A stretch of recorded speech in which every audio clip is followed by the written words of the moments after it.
Hello, we're back at Northampton. The weather is quite a lot better today. You can see, if you look hard, you can see that England are netting in the background, and will obviously be much more hopeful of getting play today. We certainly are. So Northampton take two. A lot of the stuff that we said in our previous video probably still applies today in terms of it being a switch of formats, and I guess also in terms of what we thought that the England's playing 11 might be.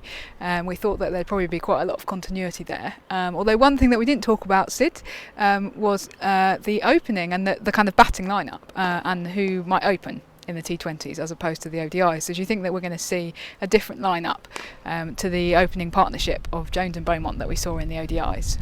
Yeah, absolutely. I think we'll definitely see Danny White opening the batting.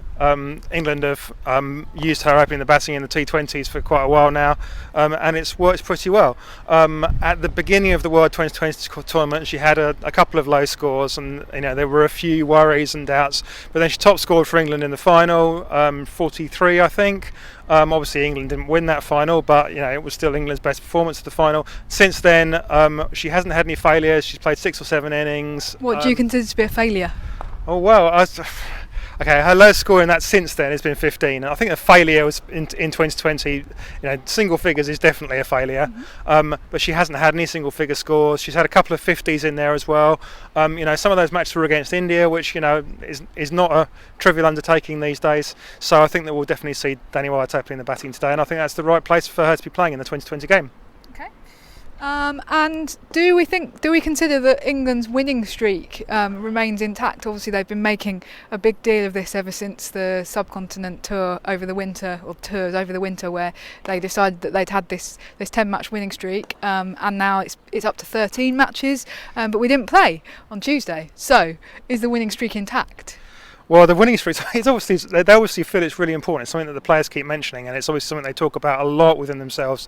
They want to keep that momentum, and I think that they'll feel that not being beaten is the key to it. I think that the game that was called off, it's the first time the game's been called off for a really long time in this country. Does it go back to 2014 was the last time a game's been completely cancelled? Yeah, I think so. Yeah, that one at Lords against India where it absolutely bucketed it down. Yeah. But I think that they'll just discount it. They'll throw it away, and I think that they'll consider their winning streak is still going. And why not? Yeah, fair enough. A little bit of a psychological advantage, as I think I might have said before, ahead of the Ashes. But talking of winning streaks, somebody else, and the Ashes indeed, somebody else who seems keen to commence the Women's Ashes war of words is Alyssa Healy. What's she been in the news for, Sid?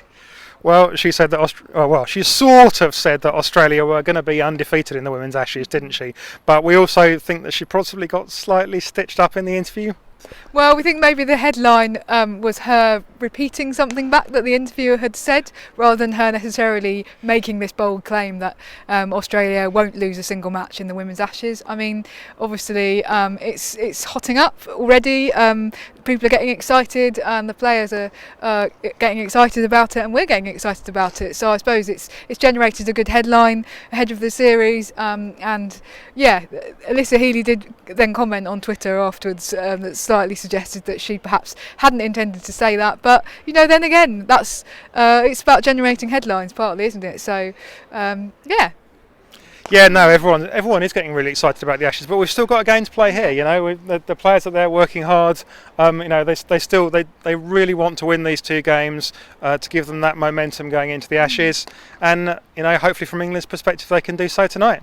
Yeah, well, we'll be bringing you all the action from Northampton.